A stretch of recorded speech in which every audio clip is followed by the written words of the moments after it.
Kegiatan workshop Festival Aksara Lontara atau FALA ke-6 yang digelar oleh Yayasan Aksara Lontara Pemda Kabupaten Baru dan dukungan Kementerian Kebudayaan resmi dibuka yang berlangsung di kantor Bupati Baru, Kabupaten Baru pada Minggu 23 November.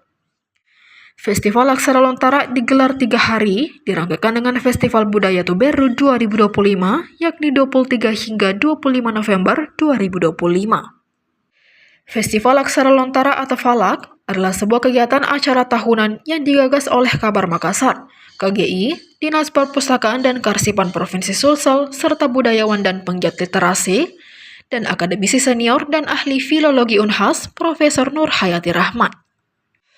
Festival Aksara Lontara melibatkan berbagai kegiatan budaya seperti lomba, seminar, pameran, dan pertunjukan seni yang bertujuan untuk mempopulerkan dan menanamkan kecintaan masyarakat, khususnya generasi muda terhadap Aksara Lontara. CEO Kabar Group Indonesia atau KGI, Upi Asmaradana yang merupakan inisiator FALAK, menjelaskan bahwa Festival Aksara Lontara yang dilaksanakan sebagai bentuk menjaga warisan artefak terbaik Sulawesi Selatan, yaitu Aksara Lontara. Festival ini mencakup berbagai agenda, diantaranya mulai dari workshop budaya, tari kolosa, instalasi taman cahaya, kelas inkubasi media, workshop integrasi budaya dan teknologi, serta pameran naskah kuno.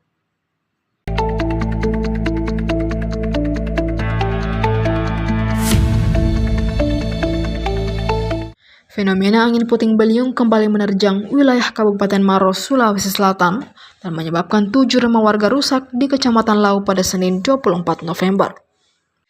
Kejadian ini terekam dalam sebuah video yang viral di media sosial, memperlihatkan pusaran angin yang bertahan cukup lama di langit Lau, diperkirakan nyaris 1 jam hingga memicu kepanikan warga. Angin kencang yang datang bersamaan dengan hujan deras dan petir membuat sejumlah rumah di 2 desa dan 1 kelurahan mengalami kerusakan pada bagian atap, dinding, hingga struktur bangunan. Meski demikian, tidak ada laporan korban jiwa. Menyikapi kejadian tersebut, Wakapolres Maros Kompol Ahmad Rosma memimpin langsung tim Polres Maros untuk turun ke lokasi terdampak. Ia bersama personel Polsek Lau, pemerintah desa dan kelurahan, serta Badan Penanggulangan Bencana Daerah atau BPD Maros melakukan penanganan cepat tak lama setelah peristiwa berlangsung. Dari hasil pendataan awal, puting beliung dilaporkan merusak total 7 rumah di beberapa desa di Kecamatan Lau, dengan kerugian material mencakup kerusakan berat pada bagian atap, dinding, serta bagian utama bangunan. Aparat juga melakukan identifikasi warga yang berpotensi membutuhkan penanganan medis akibat dampak cuaca ekstrim ini.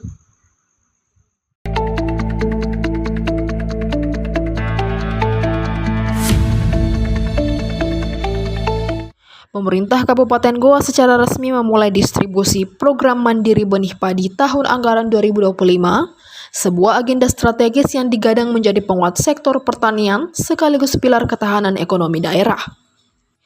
Peluncuran dan penyaluran awal dilakukan di lapangan upacara kantor Bupati Goa, dipimpin langsung oleh Bupati Goa Siti Husniata Lendrang, bersama unsur pimpinan DPRD dan jajaran Pemkab Senin 24 November. Husniata Lendrang menegaskan bahwa pertanian adalah fondasi ekonomi Goa. Dengan lahan pertanian luas dan ketersediaan air yang memadai, kehadiran benih unggul mandiri dinilai sangat penting untuk menjaga keberlanjutan produksi pangan di tengah meningkatnya kebutuhan daerah. Program Mandiri Benih Padi 2025 menargetkan penguatan kapasitas ratusan kelompok tani lewat distribusi benih unggul bersertifikat.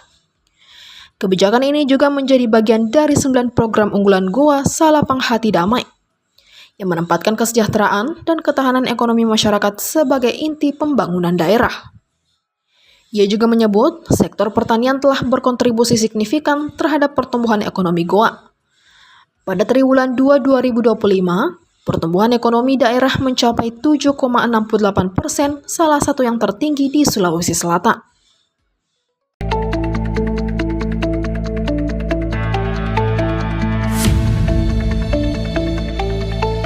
Pameran yang bertajuk Expo Kreatif Andalan 2025 telah sukses digelar selama 5 hari mulai tanggal 19 hingga 23 November 2025 di Trans Studio Mall Makassar.